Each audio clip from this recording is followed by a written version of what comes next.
Ladies and gentlemen, thanks for tuning in. Welcome to the Fighting Barachos. This is your host Lucas and my co-host Mauricio. Mauricio, how you doing? Hey, good man. How you doing? Man, I've been all right. No COVID anymore. Did test positive last week, so we had to miss last week's episode, unfortunately. But don't worry, we'll get into UFC Fight Night, Blaydes versus Lewis, and of course all the boxing that happened in the last 2 weeks. So we got a big podcast coming up here, but life's good. Club America played tonight. Chelsea looked like they're through to the round of 8 in the Champions League. So yeah, life's got to be great.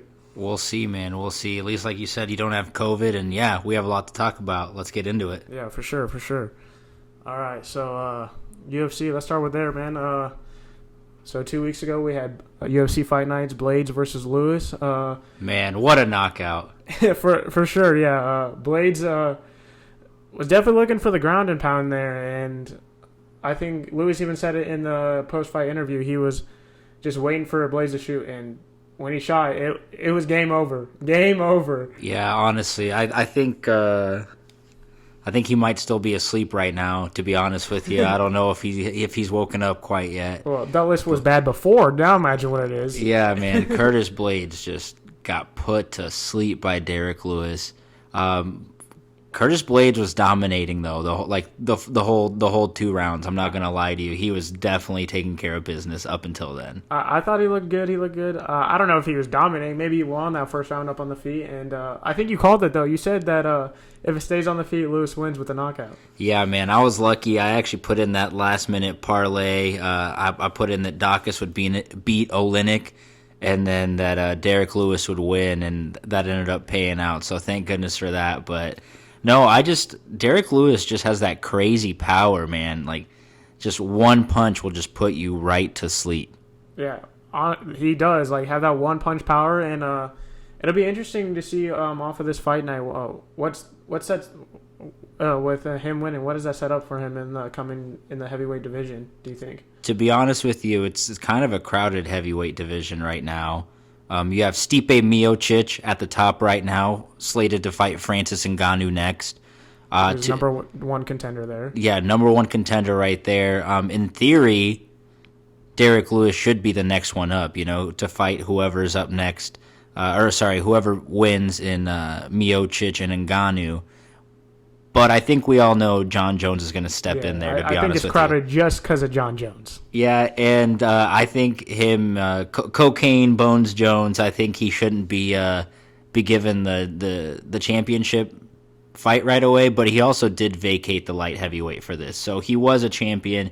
He vacated it, so I do see why they're giving him the chance right away going up to heavyweight. Yeah, I mean, I see it, but do you think maybe Jones and Lewis fight is something that maybe Dana White wants to see, just to have Jones prove himself, or no? I think what would be best for Dana White, to be honest with you, is if Ngannou knocks out Stipe Miocic, and then Ngannou versus John Jones. Because who would you take on that one? That'd be fucking crazy. Definitely one of stylistically matchups. You're absolutely gonna see a war there, and it would be a pretty good fight. Hopefully, ideally, it'd be a good fight. But if I'm Dana White, that's definitely what I want to happen. I think that's what he wants to happen, and I would put my money on Ngannou. That overhand right has put too many people to sleep, and I think he's cleaned up his game enough since last losing that he'll be face all right against John Jones. I think John Jones won't be able to carry the size power up weight classes. Yeah, I'd probably have to agree with you on that one. I mean, I guess we'll just have to see how John Jones does in his first heavyweight fight. That might be against Ngannou, though. It might not be, but it all just depends on how he's able to deal with the power. John Jones is maybe not famous, but there's all those memes of him running away in the ring. So there's only so much running you can do, and especially in some of these UFC events, they're starting to use a smaller ring.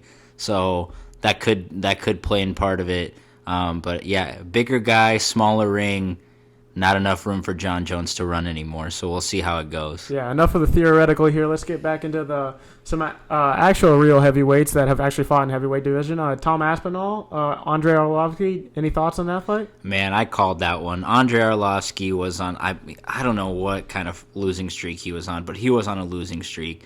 And Tom Aspinall comes in, just knockout, knockout artist. I'm pretty sure he was on a first-round knockout streak there, and he just came in and took care of business. No, definitely took care of business with the second-round submission win. When all that weight went crashing into that wall during that shot by Aspinall that eventually led to the mistake by Arlovsky for the submission in the second round there, I was scared for that fence. Those are two very large men going into a fence. Yeah, a lot of weight there, and it shook the whole thing. But, no, what do you think? I think Tom Aspinall looked pretty good. Oh, yeah, I think Aspinall looked good. And something funny from Arlovsky before the fight, this is definitely not what happened, but he said, I hope I don't get charged with child abuse because Arlovsky being over 40 years old and Aspinall being 18. Like, damn, I don't know. I think... might be elder abuse at this honestly, point. Yeah, that's what I was about to say, man. Somebody needs to call fucking that elder hotline because Arlovsky got the business. No, I think Arlovsky's kind of at the end of his career, and this was kind of just a gateway fight. I think Tom Aspinall did what he had to do, and I think he proved that he's ready for maybe somebody in the top 15, top 10. No, I think he's definitely ready for that top 15, top 10 fighter.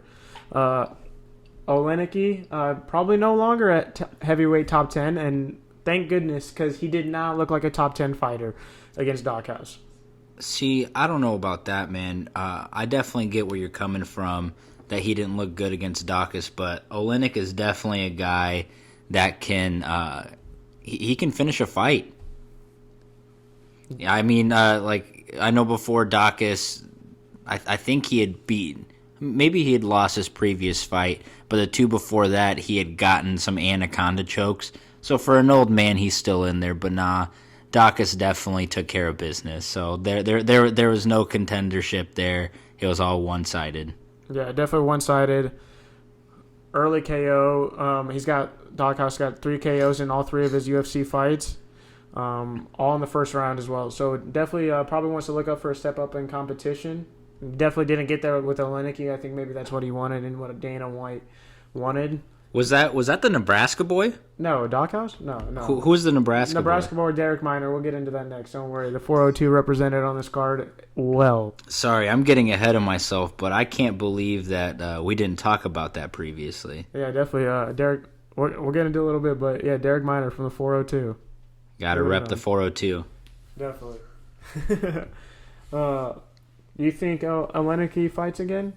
He'll probably fight again. Alexei Oleinik, I don't think he's done yet. He'll probably fight like on a prelim. Probably he probably won't be a main card guy, but I think he still has a couple fights left on his contract, so he'll definitely still be fighting. Hopefully. All right. So I guess we cat's out the bag. Let's talk about Derek Minor versus Rosa. 402. He won. He dominated the entire fight for the most part, and he mauled Rosa the entire fight. I thought he was dominant, able to easily switch from submission to submission. They were talking about it on the broadcast. He looked good. No, he definitely looked really good in this fight, repping the 402 well. Yeah. From Nebraska City. He does fight out of a gym in Kansas City. He does train down there. Apparently, he comes back every weekend to Nebraska City to see his wife and family and kids and everything. I mean, that's only about 4 miles, or not 4 miles away, 4 hours away. Yeah, 4 hours. Maybe 5 hours. Nebraska City's a little bit further up north. They have a great Applejack Festival in the fall, to be honest with you. Nebraska City, home of Arbor Day, believe it or not. Home of fucking Arbor Day. Go Nebraska. Lots of trees and a lot of illegal smoke from Colorado. But yeah, definitely look good. His control time, 12 minutes, is almost... that's the whole fight there, to be honest with you. Seconds. That's 2 complete rounds. He dominated control time on the top. And, looked good. And I'm excited to see what happens next in his careers. Yeah, I mean, a victory's always good. Only good things from here, and hopefully he keeps winning, keeps repping Nebraska City and Nebraska well, and I know, like you said, he's fighting out of Kansas, but hopefully he keeps going. Oh yeah, definitely. It doesn't matter. You're fighting out of Kansas City gym.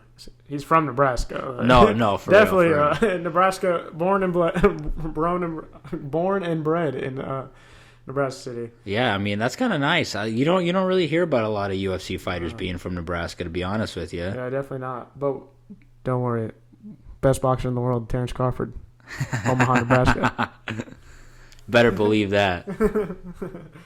All right, let's keep moving on here. Anything else you saw from that fight night you want to talk about? Man, nothing but the fact that Derek Lewis was just fucking amazing in that fight. A lot of people gave him criticism for the extra 2 punches. What do you think about the extra 2 punches at the end? I think he was right. Hey, Dean Herb, it's your job to get me off of him. Yeah, no, definitely Herb Dean. I don't even think that was necessarily anything bad on anybody's part.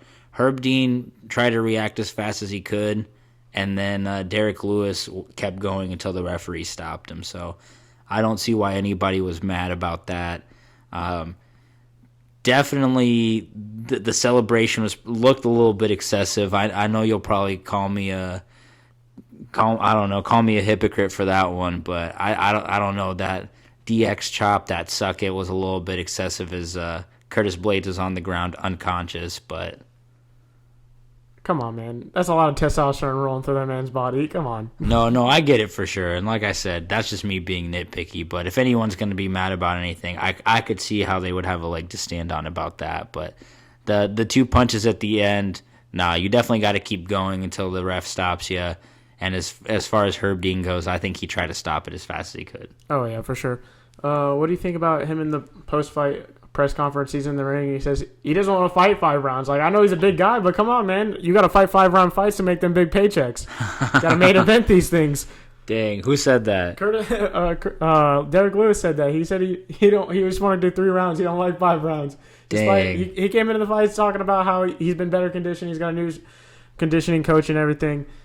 And then talks about how he doesn't want to fight 5 rounds anymore despite all the conditioning he's done. Derek Lewis is hilarious. Hilarious, definitely. No, he said in the post-fight press conference again, he goes, hey, don't worry, Houston, I know it's been cold because it's been sub 32 degrees in Houston, but me and my balls are coming back and gonna warm you up. And it seems to have worked, because he seems to be down there, and I think I'm not in Houston, but it's 60 degrees up here, so it's got to be warm down there. Yeah, Houston, hopefully Derek Lewis's balls heated you guys up down there, and that Arctic vortex or whatever the fuck, polar vortex is done down there. That's hilarious. All right, let's move on. UFC fight night. Rozenstruik versus Cyril Gane. Thoughts? Damn. I'm glad that wasn't a pay-per-view. And to be honest with you, I wasn't too impressed with that many of the fights. Cyril Gane and Rozenstruik, that's probably a time that I wish I could have back. I don't know. What do you think? I mean, I think it's what if you follow the sport, I think that's, like, we obviously didn't get preview this because I had COVID, but if you follow the sport, I think that's what you expected to see. Cyril Gane 8-0.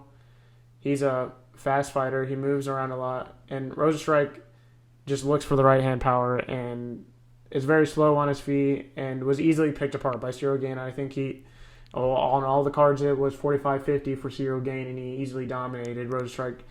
And I think Rozenstruik kind of missed his opportunity here. Like, if he beats Gane, it sets him up in the conversation for next title shot behind Ngannou or the winner of that fight. And I think makes it a lot easier for Derek Lewis on the previous week's card to set up a shot for that. Yeah, I think both fighters kind of missed the mark here. Excuse me. I think both fighters really had a big platform here to make a statement and to impress a lot of fans and to make a lot of fans. But kind of like you said, going off that Derek Lewis knockout, I feel like there was a lot of people watching. It was kind of the same fight, like, or the same styles, going into the fight respectively. A fighter that was considered to be a little bit more technical, a little bit maybe quote unquote the better fighter against somebody who just had the power.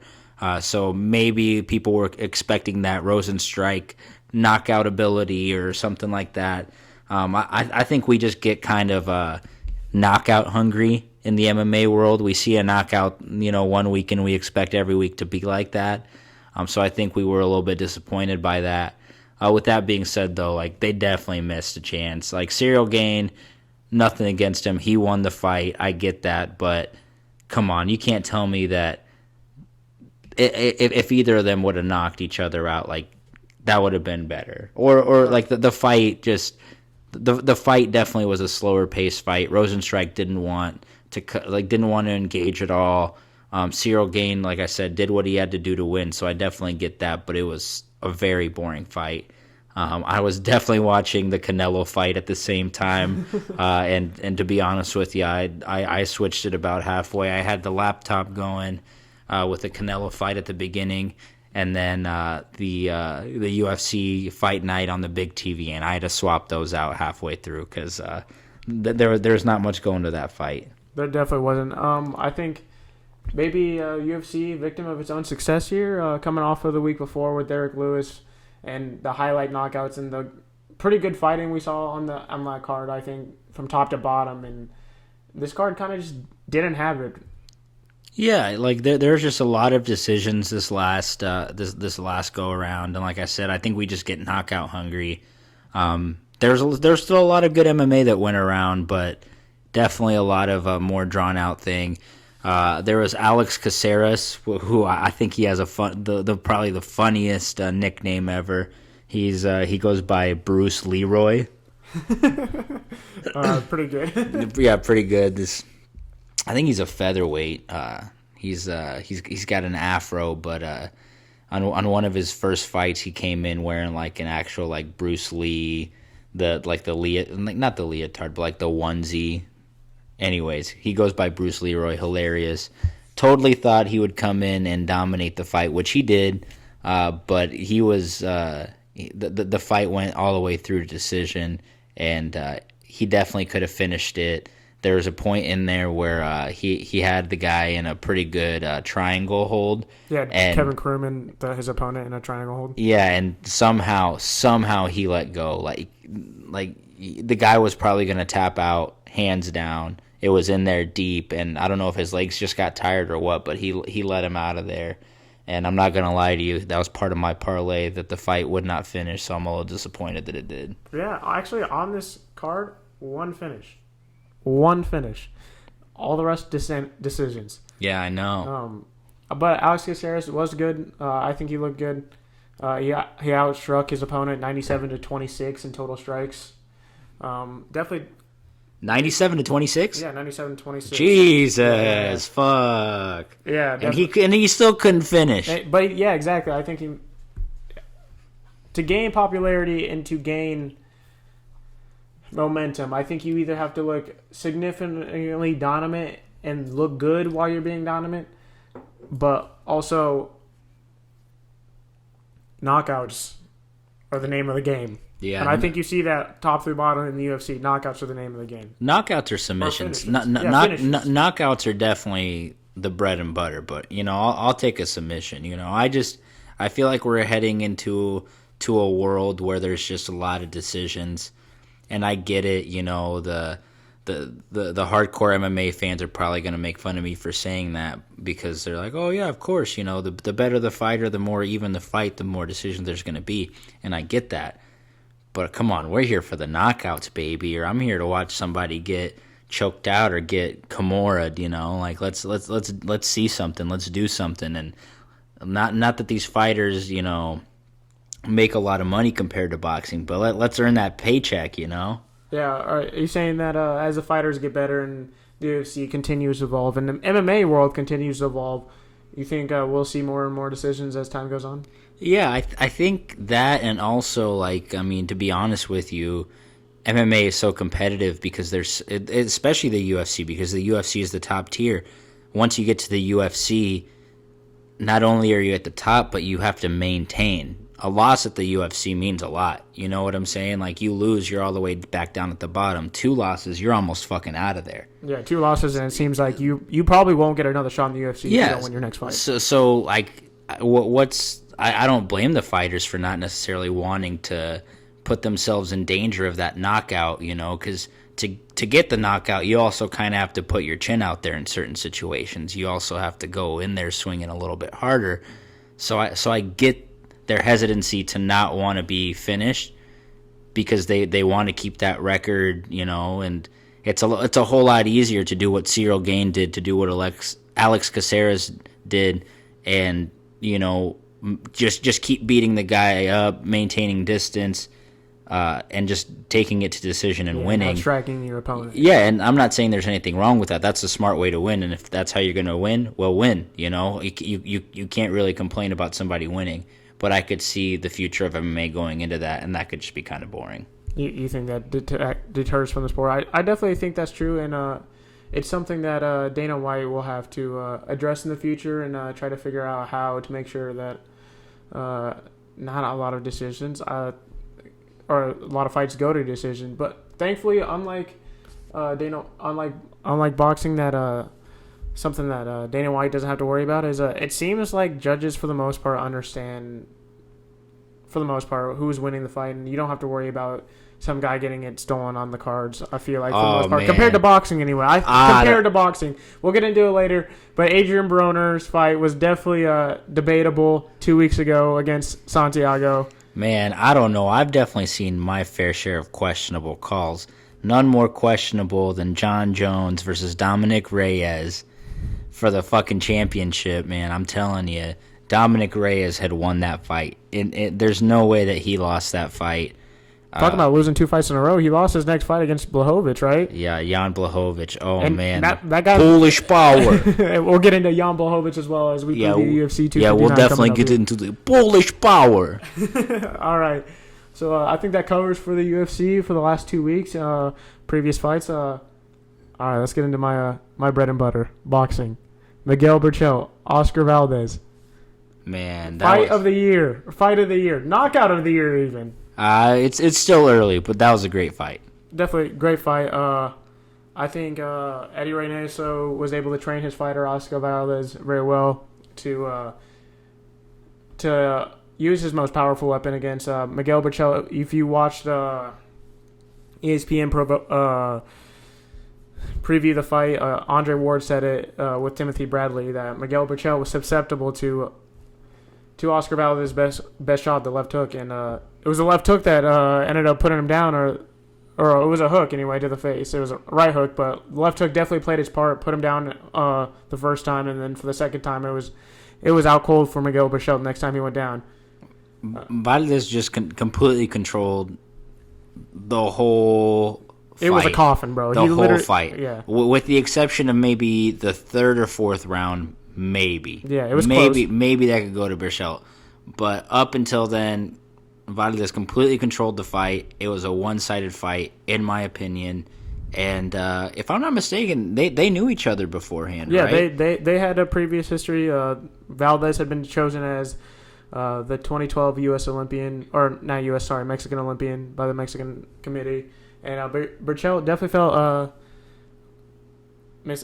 cut by that, I guess. And all right. But what about this? Fight day, right? Maybe fight night. Berchelt gets a shout out by Julio Cesar Chavez. Yeah, senior. Yeah.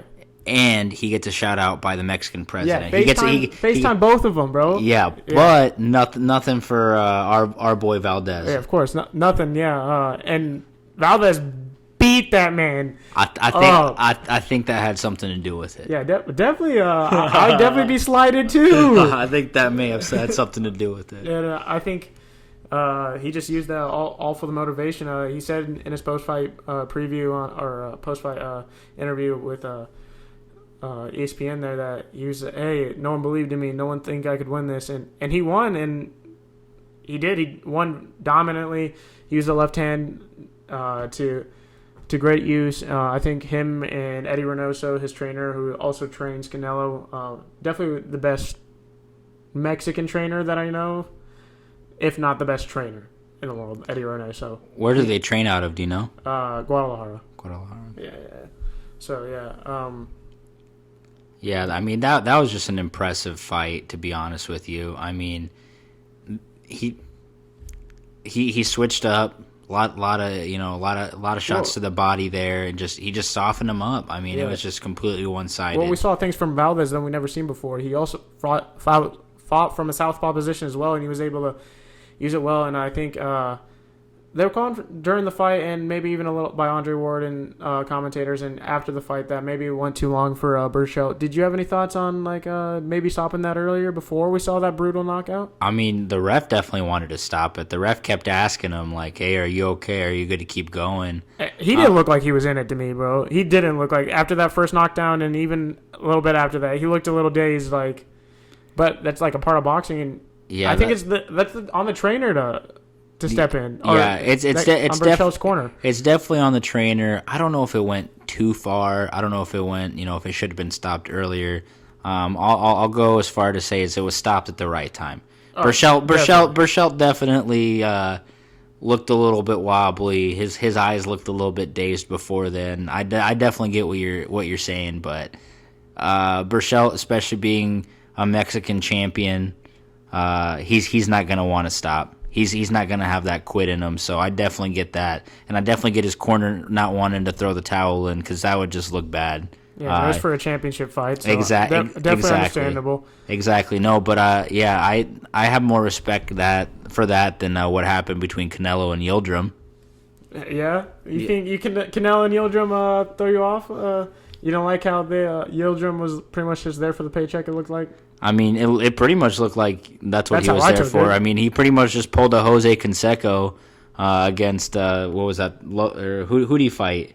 Oh yeah, Barstool guy. Yeah, that Barstool guy. Yeah, he pretty much just fought one round and said his fucking arm was injured. But no, I don't know. I knew that it was a fluff fight to begin with. Canelo was definitely going to win that fight. You said that before it happened. I think you were predicting anywhere between the third and the sixth round or something like that. Yeah, I was telling you anywhere between there, yeah. Yeah, but first half of the fight. But I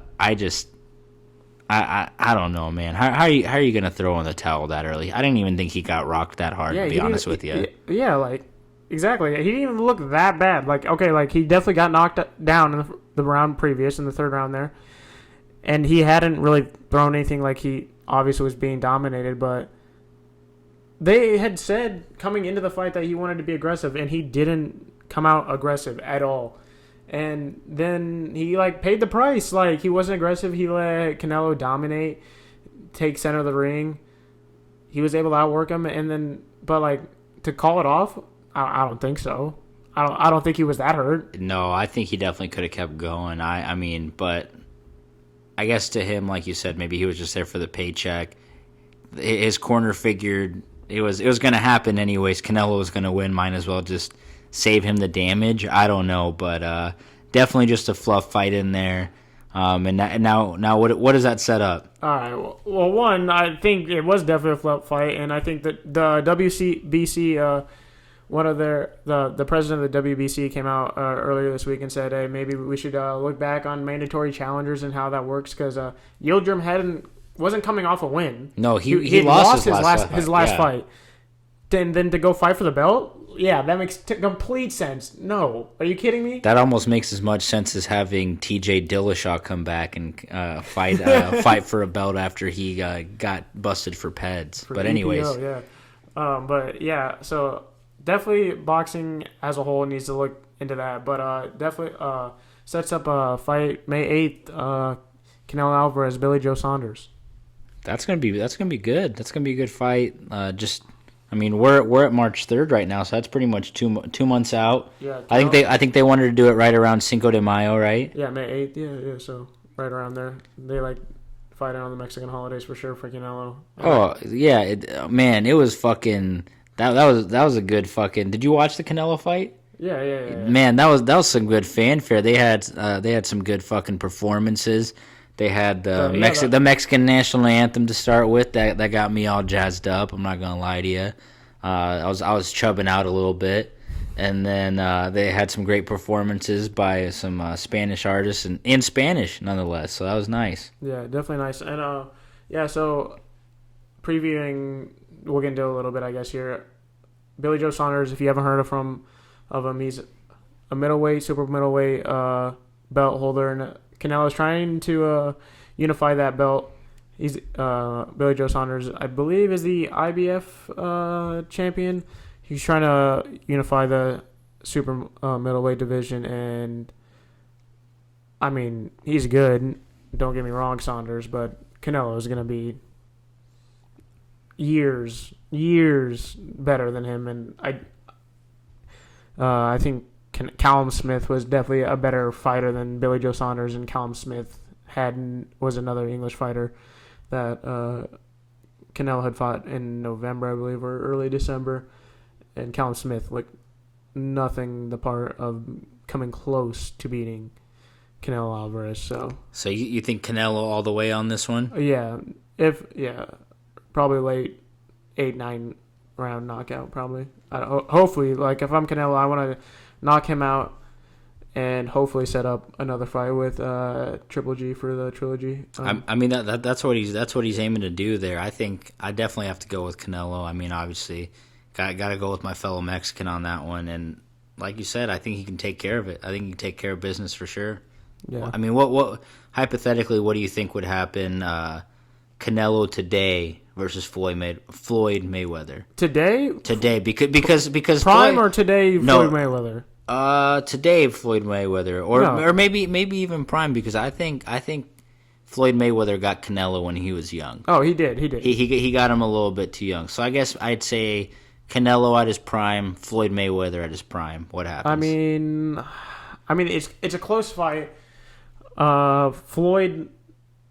See, here's the thing. Floyd's footwork and movement is so good, or was so good in his prime, and Canelo doesn't have the best footwork. If that's anything about Eddie Reynoso's training, is that his fighters don't have the best footwork.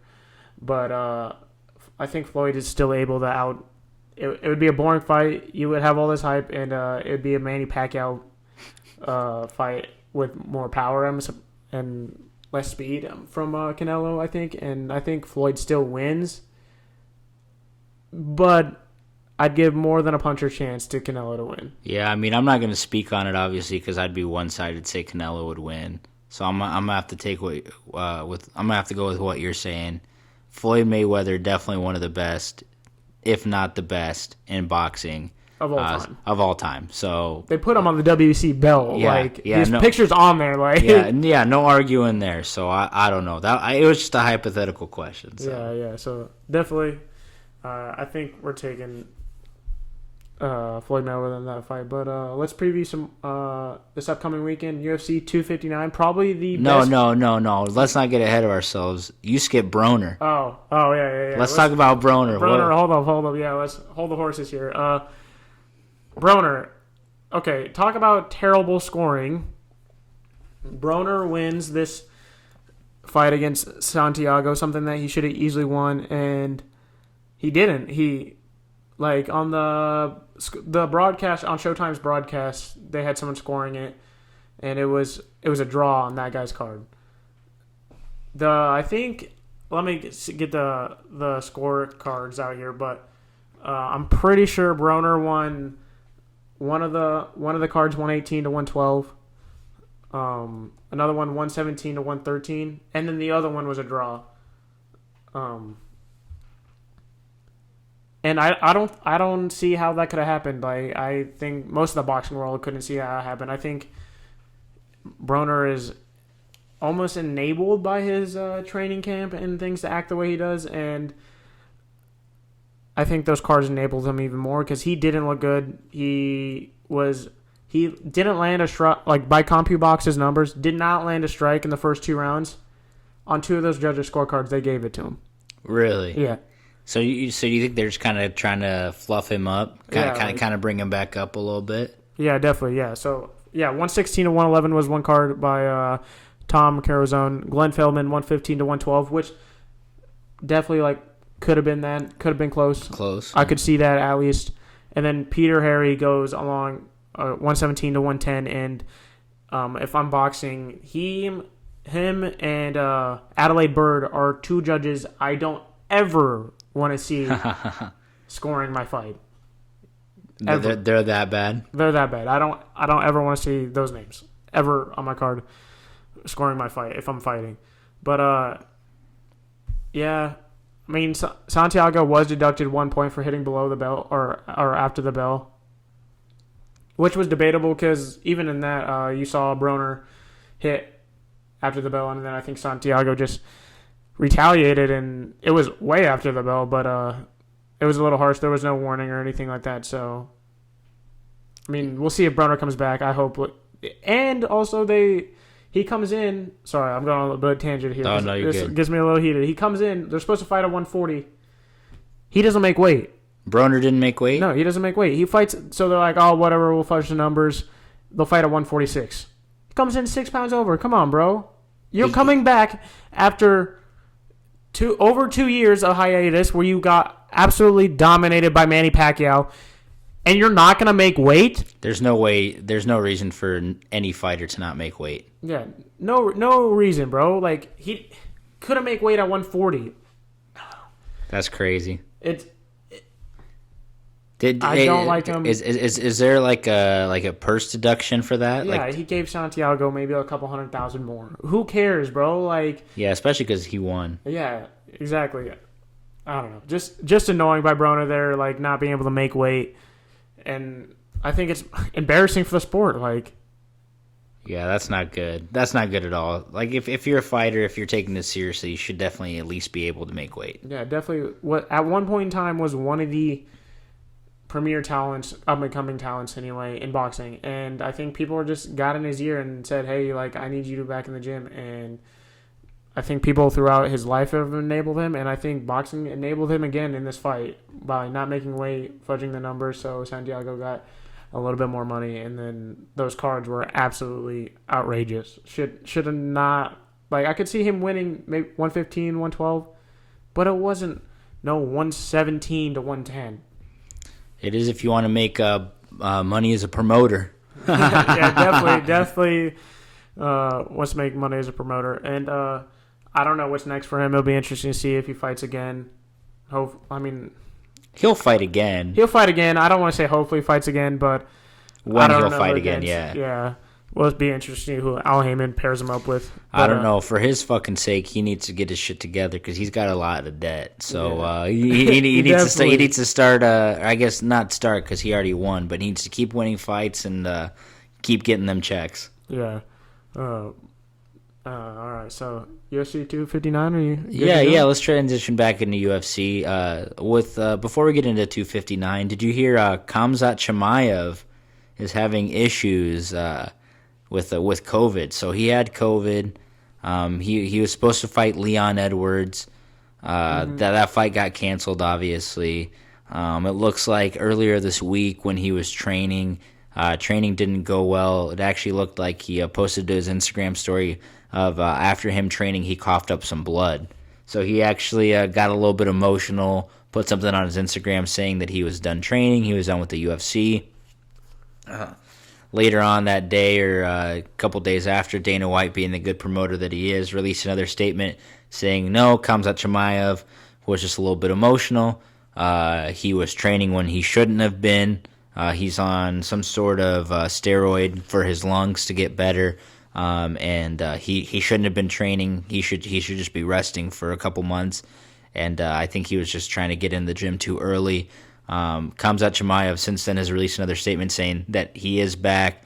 He just drank a little bit too much wine. I don't know if that was a dig at Paulo Costa or if that was just him being genuine. But he said that, no, he's good to come back, and he's just going to be on the road to recovery. Yeah, hopefully he gets better because he's definitely an interesting fighter. And he was going to headline that UFC fight night with Leon Edwards. So yeah, he's definitely an up-and-comer, definitely somebody that Dana White likes a lot. Definitely somebody that the UFC was getting behind. So hopefully he recovers. Yeah, hopefully we see him back in the octagon soon.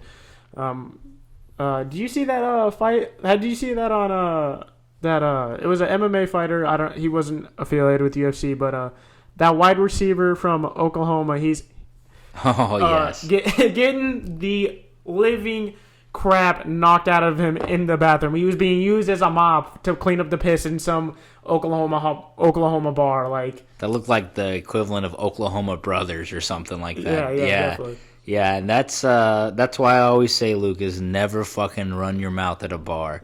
You don't know if some fucking 140-pound small looking guy has just been training MMA his whole life, and he's just fucking ready to take your head off. Yeah, but like that's what happened right there. Like that dude just took care of business. I mean, they say he was a wide receiver. He did win a placeholder or for the kicker of the year last year, but his football career might be over. They had to reattach his retina. Oh, for real? Yeah, like I mean, him and his buddy were both very harmed. I mean, I know you said he was just a placeholder, but I mean, the Oklahoma player definitely had some weight. Yeah, no, Excuse definitely. me, on the MMA guy, on the other MMA guy. MMA guy was like 5'6", 5'7", maybe. Yeah, yeah. And the wide receiver was definitely over 6 towering foot, over him. over 6 yeah, foot yeah, for sure. Yeah, 6'3", something like that. Yeah. For sure. So I mean that kind of, I guess that kind of leads you into UFC 259 that I keep interrupting you from. Yeah, but I mean Israel Adesanya versus Jan Blachowicz, smaller event. Guy versus bigger guy, like right there. Definitely. Styles makes fights. I think we're gonna see stand up here. Blahovich's right hand is what we're gonna be looking for, and he's gonna be way bigger than way bigger than Adesanya. Adesanya coming up from 185, fighting out 195. I think is what it is. No, it's 205 actually. Oh, 205. Yeah. So earlier this week, Adesanya said that he's probably gonna weigh in anywhere from 195 to 190, which is fucking absolutely insane because that's like at least 10 pounds under the weight limit. I know Adesanya has a lot of confidence in himself, and that's probably why he's doing that. But with that being said, I mean, I think they said Jan Blachowicz like walks around at 220, or at least that's what he said. He'll obviously make He'll blow weight up to 220. Yeah. He'll make the weight at 205 and then blow up to 220. So if Israel Adesanya stays at 195, like that's going to be interesting. That's what 20 pounds difference, 25 pounds difference. Yeah, definitely. Well, sorry about that. It sounds like somebody's getting their car broken into out there in my parking lot, but Yeah, it definitely sounds like that. But before we get too far here, you think that's just like a comfort thing with Israel Adesanya coming in there at 195? You think he's gonna weigh in, or like what he says he's gonna weigh in, like just because he has to cut so much to get to 185? No, yeah, definitely. I think it's definitely a comfort thing. It's gonna be what he's comfortable at, because I assume that's what he fights at, to be honest with you, because he usually fights at 185 or weighs in at 185. I assume he just bulks up to 195, right? Yeah, water weight's got to come at least back up to 195, I'm assuming. So I'm assuming he doesn't want to do like a hard cut, but just like a little bit of cut, just to be comfortable, like to what he's normally used to, like cutting a little bit. I'm assuming. If it's not broke, he wants to come in so low. If it's not broke, don't fix it, I guess. But I don't know. I also watch like what are they called? UFC Embedded, or yeah, they're embedded on their YouTube. Like it's a good program. Yeah. Yeah, I saw him, and he was like kind of like wrestling and like clinch sparring some heavyweights and some light heavyweights. So I think he definitely has enough strength and enough power to do it. And I mean, at the end of the day, like if he weighs in at 195 and then Blachowicz goes up to 220, after weighing in at 205, if he can actually bulk up to that much, that's 25-30 pounds. Like that realistically isn't that much weight. You know what I'm saying? Like, I mean, not when you're lifting it, but when it's fighting, it's gonna be a big weight. But like Adesanya also is gonna, I mean, I'm assuming it's gonna blow up after. I mean, just a little bit, even just after fighting. You know what I mean? Yeah, I don't know. I think he said he wanted to fight under 200 pounds. Oh, really? Yeah. Like he wanted to like weigh in and fight under 200 pounds. So I don't know, but like, it could just be one of those things. Like you said, he's comfortable with it. If it's not broke, don't fix it. You gotta imagine someone that weight is also muscle, because Adesanya is taller and has a longer reach than Blachowicz. Oh, that's definitely just all muscle on Blachowicz. Yeah, and Adesanya could definitely bulk up more, like if he wanted to. Like you said, he's the taller guy, so he could definitely come in weighing more than Blachowicz. I think he just. I mean, you don't know how tired you're going to get with that much more muscle on you, if that makes any more sense. And move slower. And I think when we're looking at what each fighter brings to this fight, Adesanya is going to try to use his speed to and his nimbleness to outstrike and outpoint Blachowicz. I mean, I think he will eventually go into the knockout later on, but I think he's definitely going to use being lighter as an advantage. Oh yeah, that's definitely his weapon. It's his style and it's his ability to be faster and to be able to kind of move in and out of the pocket almost effortlessly. But kind of like you said, it's that Polish power. Like Jan Blachowicz could really pull this off. Yeah, I think he is slept on. I think he's been slept on as a fighter. Like Dominic Reyes fight coming in, I think he was the underdog for the belt. It was a vacated belt, but like I think he was well slept on. And I think Blachowicz's power override is gonna play a part. Like it should definitely play a part. Dude, like fucking one kick from him to Dominic Reyes fucking bruised Dominic Reyes' ribs like insane. Like an insane amount. Like I don't know if you remember that. I watched the fight leading up to this because I'm a degenerate gambler, and before I make my fucking bets, I need to at least watch a couple fights leading up to it.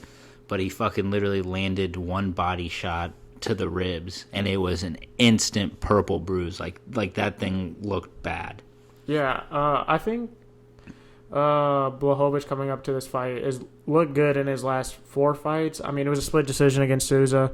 UFC fight, his UFC fight night that he headlined, but against Dominic Reyes and Anderson, I think he looked good. Did he not? In his last 7 fights, if I'm not mistaken, Jan Blachowicz is 6-1, like 6-1 in his last 7 fights, if I'm not wrong. And somebody fact check me on that. I assume somebody will in the comments, maybe not. But his last 7? Yeah, in his last 7, 6-1. Yeah. He's only lost twice in his his professional career, his last 7 he's won. Yeah. 6-1. Yeah. 6-1. So I think Jan Blachowicz is definitely a fighter that can do it. But it's just I don't know. Israel Adesanya has fought it at the heavyweight division, I believe, before in kickboxing. So, and he had success in kickboxing. Now, you can't compare kickboxing to UFC, obviously, because in the UFC you can grapple, you can take somebody down. You can't do that in kickboxing. But he's definitely fought people that have the power, and he's been able to evade it. And let's be honest, let's not get too ahead of ourselves, but, I don't think the Polish power is somebody who's definitely known for clinching or for taking the fight to the ground. He's known for kind of being a stand-up fighter kind of guy. I definitely think this fight stays on the feet, for sure. Like, maybe grapples a little bit, because I know they both have kind of grappling backgrounds. Clinching backgrounds, not grappling so much on the ground. But I think it definitely stays on the feet. I agree with you. I think Israel Adesanya kind of hinted in some of his interviews that he might want to go for a submission. He just got his purple belt, so he kind of hinted that maybe he wants to go for a submission. That could just be kind of a deterrent, though. Like, it could just be some fake news, a ploy. I mean, they say everyone's the same size on the ground. So. No, exactly. But I think it could just be a ploy for Adesanya, just because maybe he doesn't want to be taken down. Maybe he doesn't feel comfortable on the ground. I don't know. So who are you picking? And who am I picking? All right. Let's just get into this right now. Let's get into it. Between Izzy and Jan Blachowicz, definitely picking Israel Adesanya.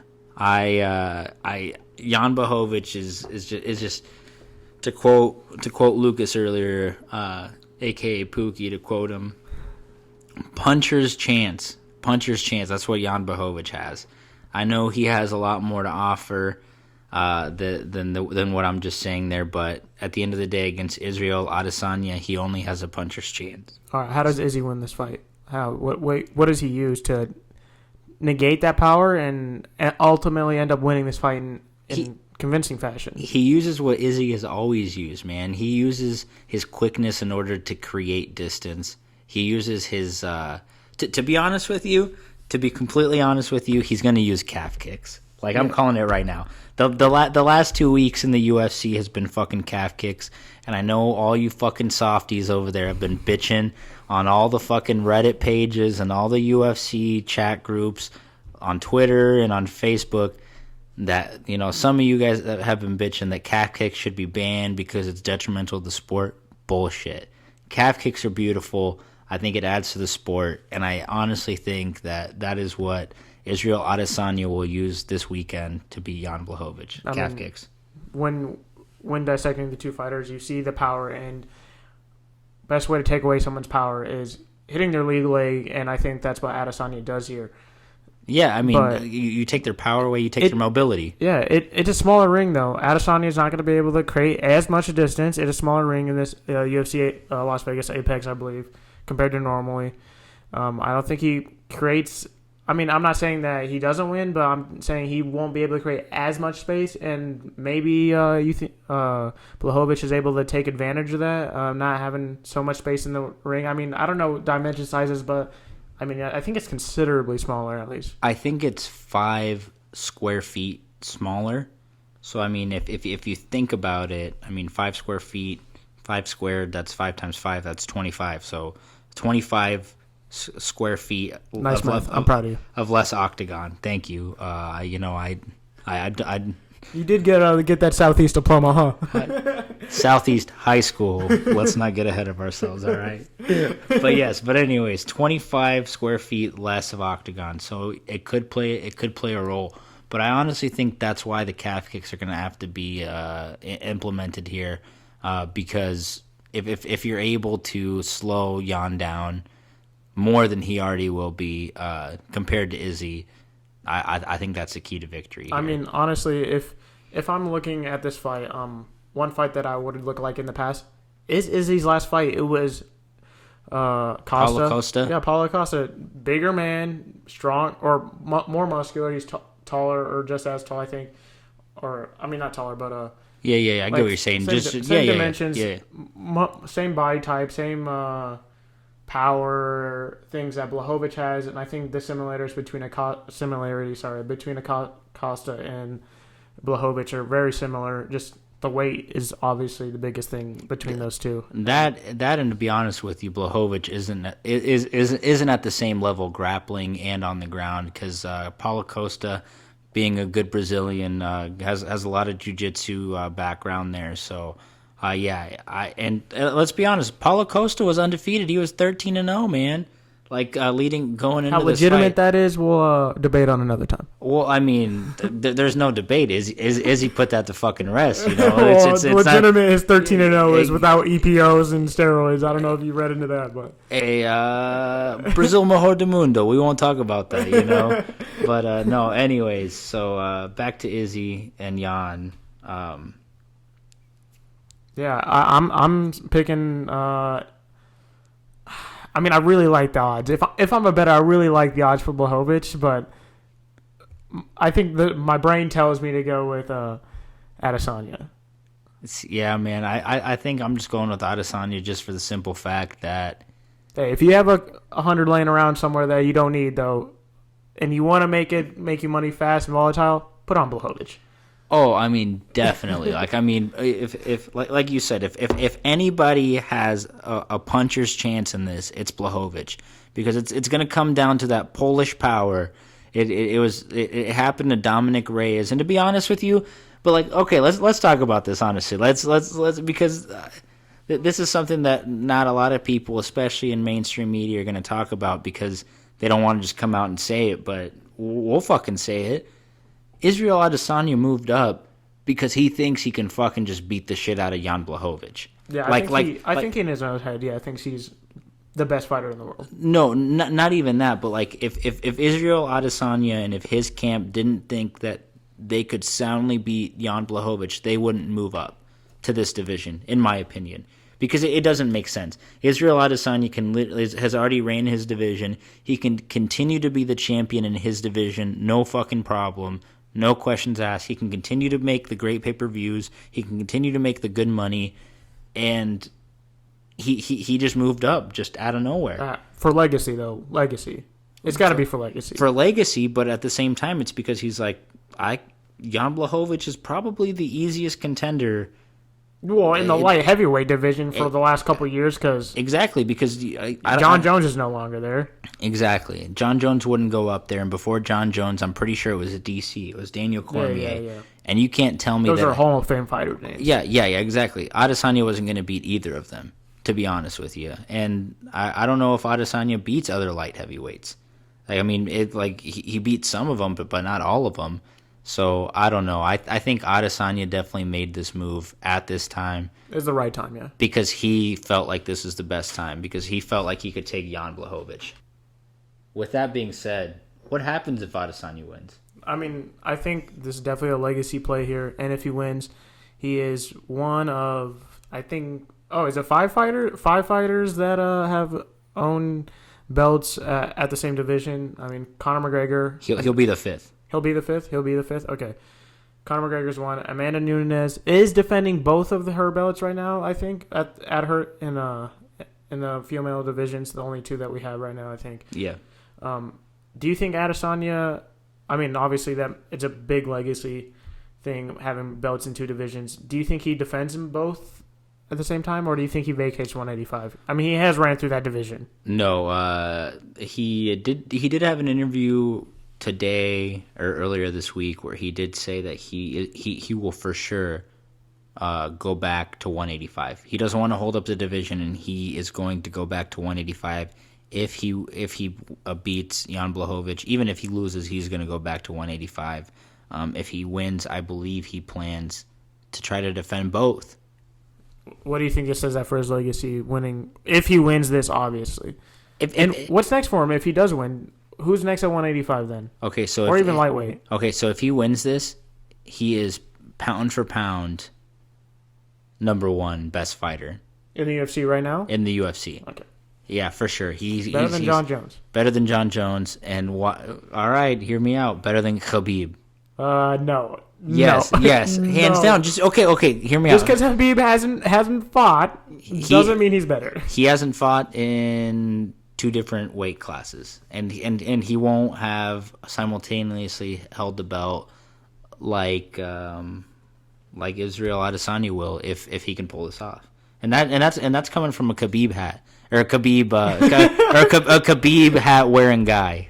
Like I have a Paprika here at home. I love Khabib.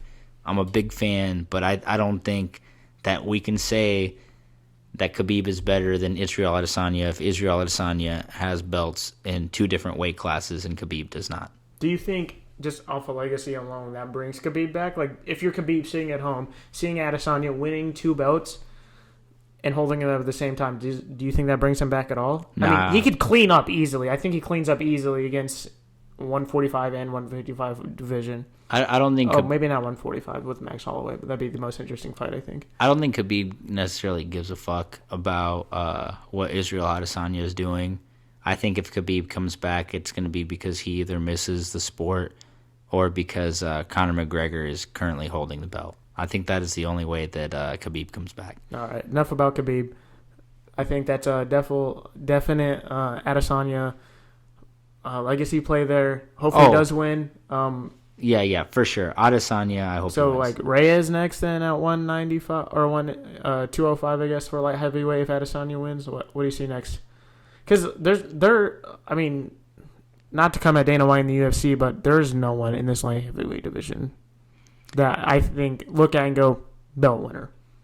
I mean, future champion. I think what Israel Adesanya wants is to get that light heavyweight, and then he's going to talk shit to John Jones. And then he's going to hope John Jones comes back to light heavyweight. And then they go John Jones versus Israel Adesanya for a pay-per-view blockbuster. And honestly, for probably one of the greatest fights that we'll ever get in UFC history. If you're John Jones, are you picking that Ngannou fight or Adesanya? Both. Same card. Both. Same. Yeah, honestly, if John Jones wants to be the best pound for pound fighter, he's fighting both the same night. It'll be like, all right, John Jones, good luck with Francis Ngannou, and I don't know who would you, I feel like you would definitely want to fight Adesanya first. Just because that is your division. I mean, but he's already vacated the belt. Are you going to wait longer? I mean, he's already got to wait, I guess, because Ngannou and Miocic got to fight. Okay, but why do you think John Jones vacated the belt? Do you think he vacated the belt because he felt like there was nobody else that was competitive for him? Or do you think he vacated the belt because he honestly felt like he didn't win against Dominic Reyes. Like, because I think he vacated the belt just because he was bored. You think so? Even though, like, I mean, arguably Dominic Dana Reyes White wants to make pay-per-view money, and he wants to make more money. But this is what he's going to do in the heavyweight division. Okay, but like what I'm saying is, like, Dominic Reyes, like, in my opinion and a lot of people's opinion, he definitely won that fight against John Jones. So like what do you mean there's nobody to keep him entertained? Like, Dominic Reyes just gave him He just beat him. You normally don't see back-to-back fights in the same. Bro, okay, but like he fucking beat him barely, and he beat him like arguably. Like, it wasn't like it was a flat out. The record books will show that John Jones won that fight. Man. And if I'm John Jones sitting on my couch at home and he probably feels he won that fight. Like, no matter what you say, he might watch back. As a fighter, I think the pride in me and the pride in him definitely is going to say he won that fight. I don't know, bro. Cocaine talks. But if I'm John Jones after that fight, sitting back, winning that fight, there's no one in the light heavyweight division and that he wants to face, I guess, because Blaydes wasn't... I mean, he was on a win streak, but he wasn't anything... No one was talking about him as the next contender. And if I'm sitting in John Jones' shoes, of course he's going to vacate that and try to move up to the heavyweight division to fight again, you know, like for legacy reasons and to try to clean up that legacy. But that's enough talk about legacy. Let's continue to move on to that card. No, that's definitely enough about legacy, especially when talking about John Jones, somebody who did PEDs. Doesn't have much of a legacy, but anyways, going on to questionable background. Yeah, going on to Amanda Nunes and Megan Anderson. What are your thoughts? I think Amanda Nunes is going to do what she does and continue to dominate both the women divisions, and she's coming in a heavy favorite, minus 111 to the plus 700 of Megan Anderson, and I think she easily wins. I mean, honestly, Amanda Nunes might be pound for pound best fighter in the UFC, bro. Like, yeah, don't sleep on her. Like, she's definitely the best female fighter ever. Yeah, I mean, honestly, not enough respect is given to the female fighters. Like, they definitely put on some fucking bangers. Like, not every week, but like, fuck. Amanda Nunes does. Amanda Nunes does for sure. Every time she fights, you better believe it's getting finished. No, I think this fight is honestly it's tough because Megan Anderson pretty much she's on a 2-fight win streak, but it's such a small division that I mean you go on a 2-fight win streak and they put you up against Amanda Nunes are you ready for that? Like, I don't think so. I mean, in their last 5 fights, she's 3-2. I don't know if that's not championship caliber. No offense, like. No, it's not championship caliber, but I will say she is taller. She is kind of like a bigger sized lady, a bigger sized woman. So I could definitely see her giving Amanda Nunes maybe some trouble. But I mean, Amanda Nunes has knocked out Chris Cyborg, and she's a fucking monster. So Cyborg is a monster. Yeah, Cyborg is definitely hands down. She could probably knock out some men and could easily take care of men. All right, so here's a question. Men in the UFC division, fighting men. No, definitely no for sure. But like, all right, Amanda Nunes fighting some men at the same weight class. Like, what do you think? Well, not at 145, but I mean. 135, bro. Like, all right, Amanda Nunes versus Davison Figueiredo. I mean, no disrespect, but I mean, it is Amanda Nunes. Like, I mean, I'm more scared of her than anything. Like, she is a very scary woman. Yeah, like, I've never met her, but like, she scares the hell out of me, bro. And that's what I'm saying. Like, I feel like Amanda Nunes is going to come in and take care of business. So that is definitely my pick. That is my second pick of the parlay, Amanda Nunes. So we got first. Does it finish? Does Does Amanda Nunes finish Megan Anderson? Before the end of the fight? Yeah, before the end of the fight. Yeah, the fight does not finish. Amanda Nunes will finish this fight. Knockout? Submission? Put your name on it. By KO. Knockout. I'm going submission. I think she mauls her. Amanda Nunes by knockout for sure. Like, hands down. If I had to bet, that's what I'd put my money down on. So for my picks so far, we got Israel Adesanya and Amanda Nunes. as part of the parlays. Both knockouts or just whoever wins, doesn't matter on that. No, I didn't choose. Just whoever wins, just flat out wins. It could go to decision, could be KO, could be submission. Doesn't matter. All right, so you got the two favorites. I'm just looking off ESPN's website here. So minus 220 for Adesanya, and then minus 1100 for Amanda Nunes. See, I have slightly worse odds, unfortunately. I had when I put mine in, I had a minus 250 on Israel Adesanya and a minus 1200 on Amanda Nunes. Did you get a good odds on the next fight? Peter Yan, Aljamain Sterling. A packed card here. Another championship bantamweight title fight. Yeah, another championship fight here.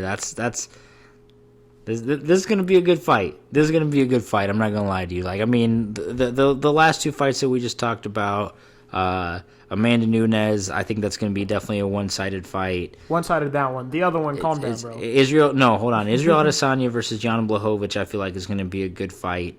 And then this next fight, Aljamain Sterling versus Peter Yan, is probably the hardest fight to pick on this card. Hardest fight to pick on this card? Hands down. This is probably the closest fight. It might not end up being the closest, looking when it's actually all said and done. But in terms of picking this fight before it happens, it's the closest fight. And I only say that because Aljamain Sterling looks good. His last victory was a submission win over Corey Sandhagen, I believe, in the very first round. Corey Sandhagen has since beat Marlon Moraes and Frankie Edgar, and I think there was another victory in there as well. And I think Corey Sandhagen is propped to be the next contender up after this fight. So Aljamain Sterling is already taking care of the next contender up, and he's going up against Peter Yan. Peter Yan. All right, last loss for Aljamain Sterling, 2017. When was the last loss for Peter Yan? It's been a minute. It was Magomedov, if I'm not mistaken. Split decision. A split decision, and Peter Yan did come back, and he avenged it. He avenged it in a unanimous decision. Yes. So it was on my birthday, March 26th of 2016. His last loss. Really? Yeah. Dang. Happy early birthday, bro. Yeah. But no, I honestly think that was his last loss for sure. But I mean, look at that. What big names has he fought? He fought Jose Aldo for the belt, right? For the belt, that right? was his last fight. Yeah, and he mauled him. And Jose Aldo is an old man. Okay, yeah. Jose Aldo I saw his brains on the mat in that fight, bro. Did you see that? He literally lost like a kilo of blood. Okay, and exactly. Every time during my point exactly. Thank you. Yes. Dude, he mauled him, bro. Okay. Yes. Then, exactly. That head kick to Uriah Faber. Uriah Faber. Yeah. And to be honest with you, both of those guys are old men. They were past their prime. Jose Aldo got fucking slept by Conor McGregor in the very first fucking round. Come on, let's not pretend like Jose Aldo is the fucking best thing ever. You said Jose Aldo got slept by Conor McGregor, one of the best punchers, bro. Like Jose Aldo is a good fighter. He's in the very first round, and he's a Hall of Fame UFC fighter, bro. He got slept. No, I'm sorry, bro, but nah. Like Peter Yan has not been tested to his full potential. Don't believe that. All right. Believe that. We'll see, man. I'm picking out. I like this is. I mean, obviously we haven't said our picks yet, but I think you can kind of fucking guess already. I'm picking Aljamain Sterling, and who are you picking? Peter Yan, bro. No, I'm backing the belt. I'm backing the belt, bro. I mean, you know what? Fuck you, bro. I'm backing the American, the only American on this card for the championship belt. Aljamain Sterling is the only American fighting for a championship on this card. I don't give a crap about that, bro. Did you see the last 4 years? All right, man. We'll see. All I'm saying is Peter Yan, I think his grappling's much better than Aljamain Sterling.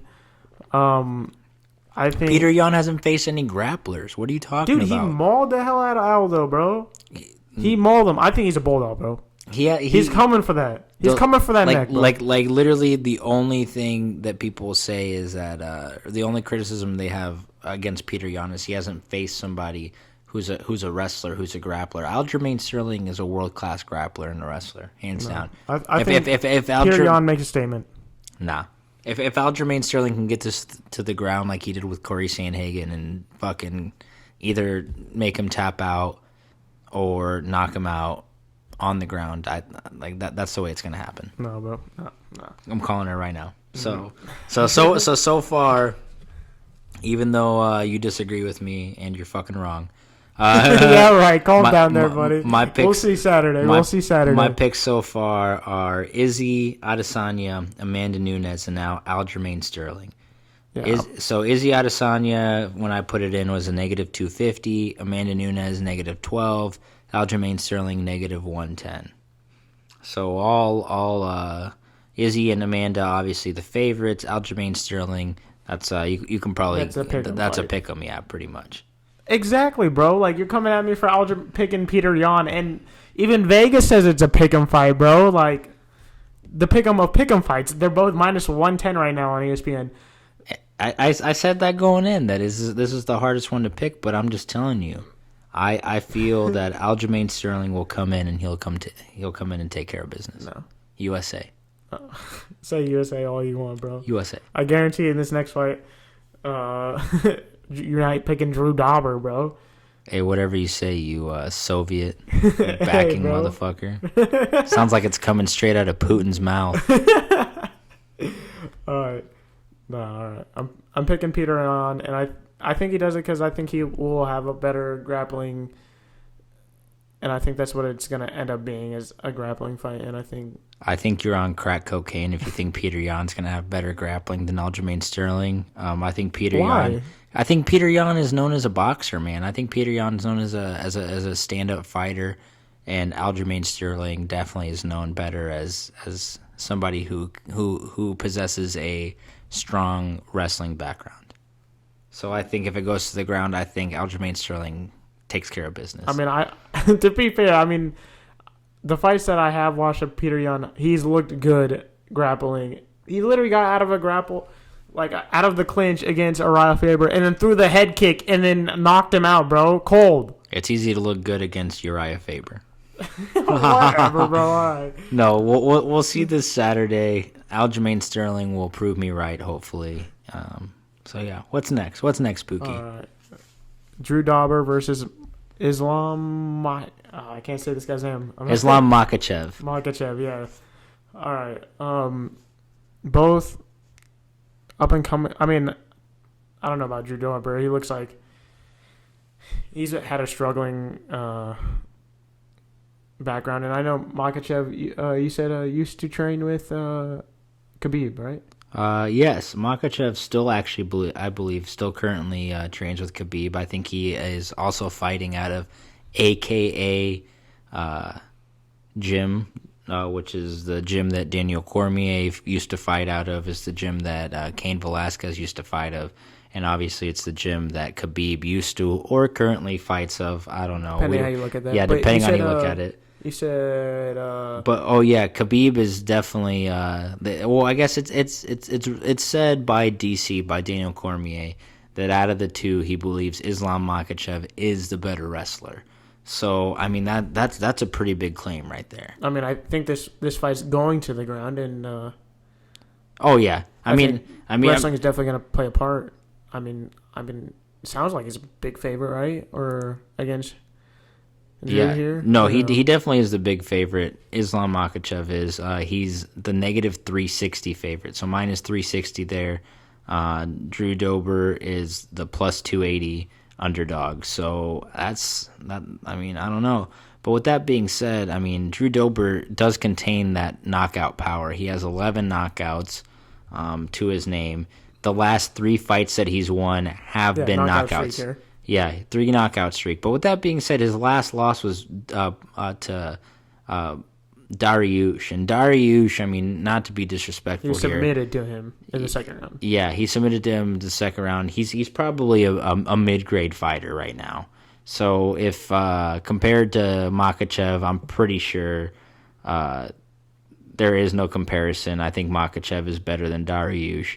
So Makhachev uses this to propel himself into an upper-tier fighter? Easily. Easily. And he easily does it. And he easily does it for sure. And I think he easily will have to do it to have the hype, be backed up. I mean, yeah, there's going to be a lot of eyes on this card with the 3 title fights. So, I mean, it's definitely, if you want to make a statement and you are on the undercard of this fight, it's probably this undercard that you want to be on to make a statement. Yeah, I think he will make a statement, and I think you just need to keep your eye out for this kid because he's definitely going to be the future of the UFC, especially if Khabib is out. The lightweight division, at least. Yeah, the American Kickboxing Academy is definitely going to want a champion soon, and I think they're going to make the push for Islam. So keep your eye out. All right. Coming up on this card, did you like the other main card fight? Thiago Santos versus Alexander Rakic? Yeah, Rakic. Yeah, I mean, I think this is a good fight, man. I think Thiago Santos is a heavy hitter.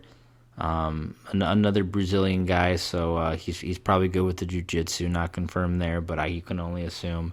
But Rakic in his own right is also a great fighter. Kind of an underknown guy, doesn't really get the respect that he deserves, but I think Rakic could come out and make a statement. You think Rakic makes a statement in this fight? And he is the favorite, minus 160. I mean, it is low favorite, but he still is the favorite. Yeah, I think Rakic comes out, and I think he takes care of business. Oh, and Thiago Santos not looking good in his last 2 fights. Lost to John Jones for a title shot, and then in 2019, and then lost most recently to Glover Teixeira by submission. But it was a split decision against John Jones, apparently. So. Yeah, I mean, it went the distance, and it was a split decision, but at the end of the day, I mean, some people honestly did think that Santos won that fight. I'm not gonna lie to you, but at the end of the day, you really do have to do a lot in order to beat a champion, especially if it goes to decision. So, I mean, when you want to win and you are facing the belt holder, you say you have to take in the reins of that fight. You can't let it go to the cards. I think. No, exactly. And Rakic's last fight was a win against Anthony Smith. The fight before that was his second loss. He only has 2 losses, so I think Rakic is definitely on the up and up, and I think Rakic takes this. Didn't put this down as one of my parlays, but I think Rakic will take this. If we look back at this card in the future and we see this fight on there, do you think we're gonna look back in maybe in UFC 265, something like that, where we see the light heavyweight division definitely change just because of the main event here, and then but like just because Alexander Rakic or Thiago Santos, one of these guys, makes a name for himself here, probably more likely than Rakic makes his name here. Yeah, I mean, like you said, Thiago Santos, not his last fight, but the fight before that was for the belt, so definitely not a punk fighter there. I think Thiago Santos right now is kind of filling in that gatekeeper role. He lost his last fight, like we previously said. So I think, if Alexander Rakic beats Thiago Santos, I think he proves that he can fight a top 10 fighter.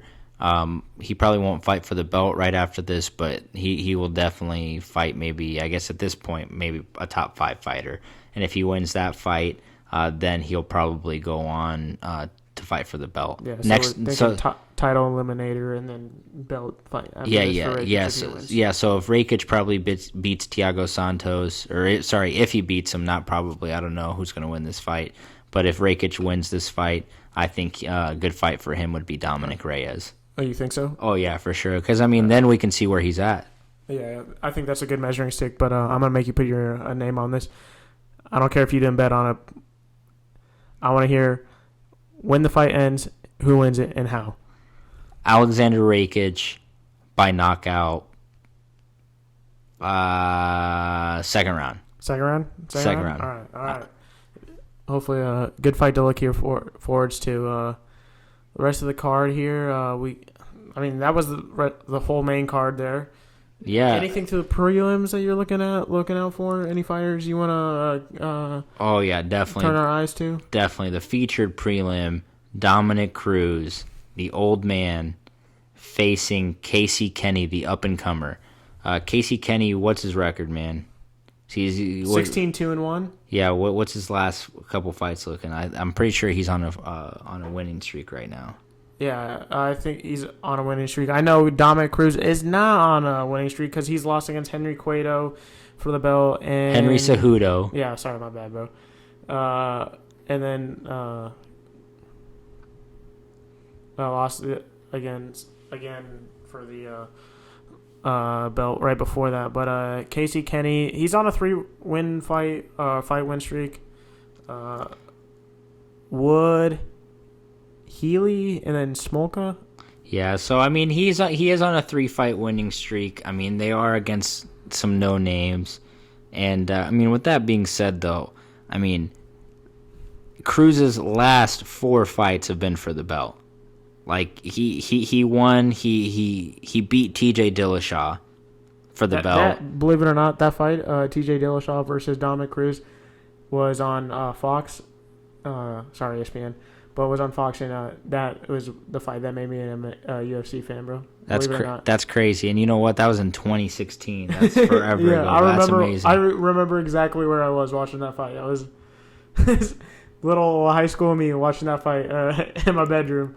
Dang. Yeah, bro. And then the next fight after that was against Uriah Faber for the belt, which he won.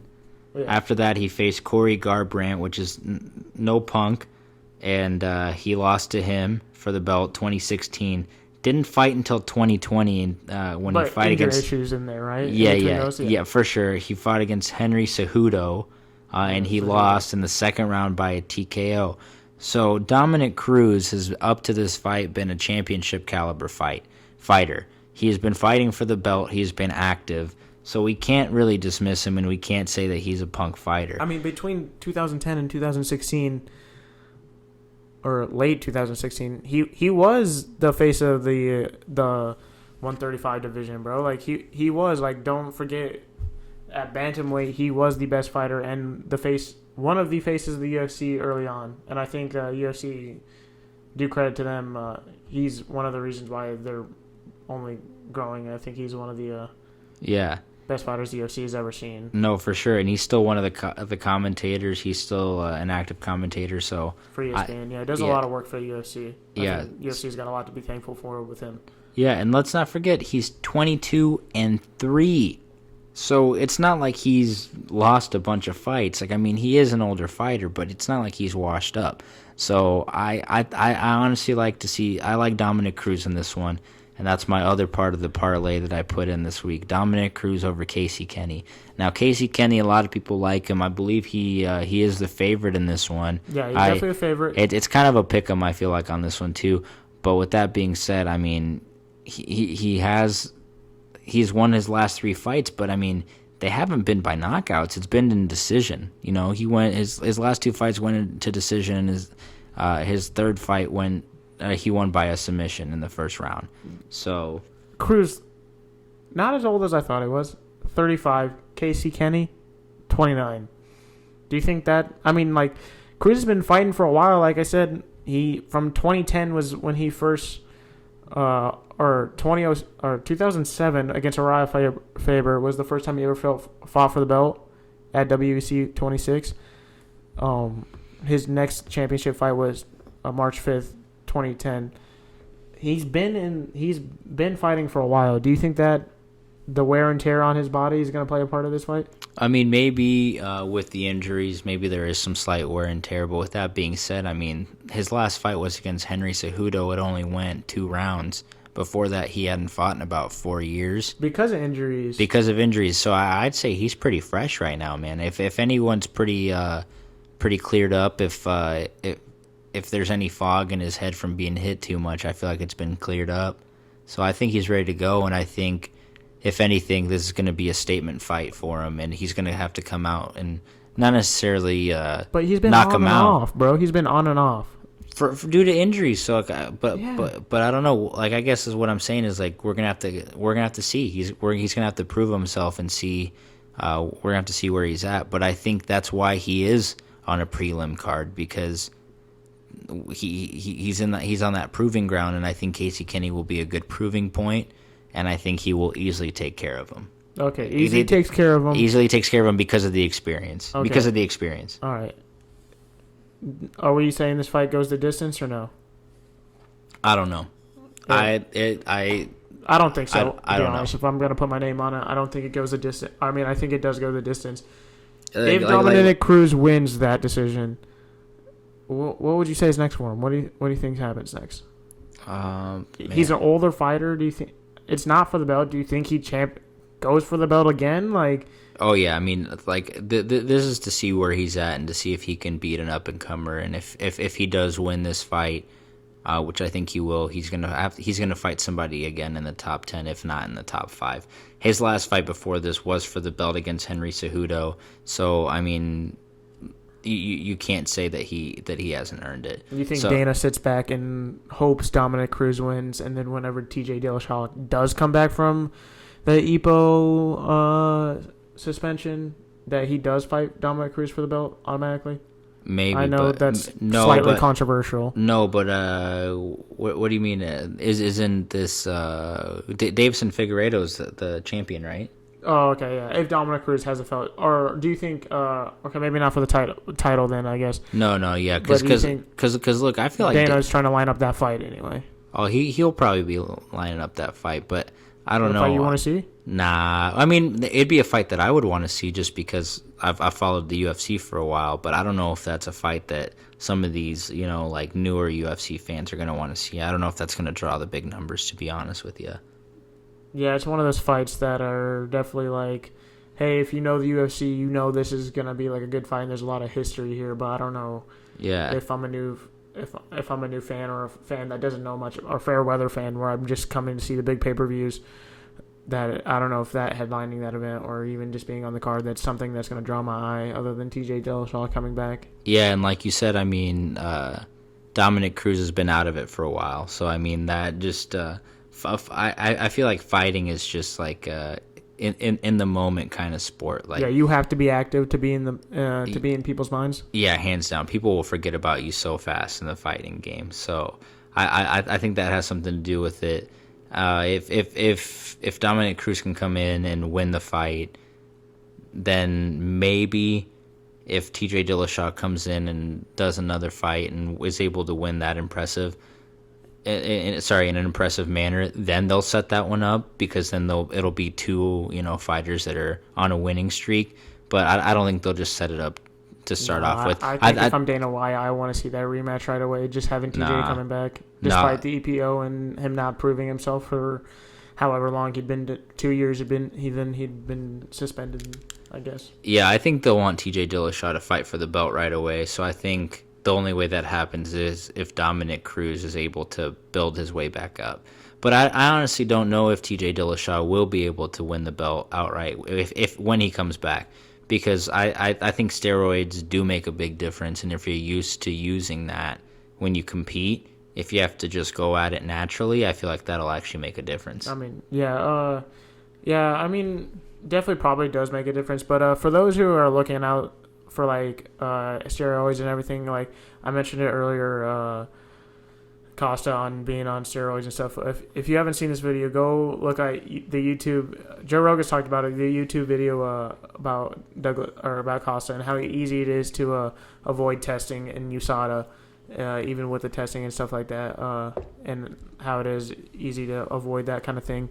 Or popping for steroids and stuff by this guy on YouTube named More Plates, More Dates. It's really interesting just to see how easy it is, and I think despite how far the sport has come, we still have a long way to go cleaning up the sport. But besides, hands down. I mean, like UFC is one of the only organizations that follows USADA. Like Bellator, I don't think they even test. I think they test. It's not nearly as regular or regulated or anything. No, I don't think Bellator tests for PEDs. To be honest with you, but I'd be willing to put money on that. I mean, you'd be willing to put money on a lot. But all right, despite the PED talk, any other fights you want to look into on this card?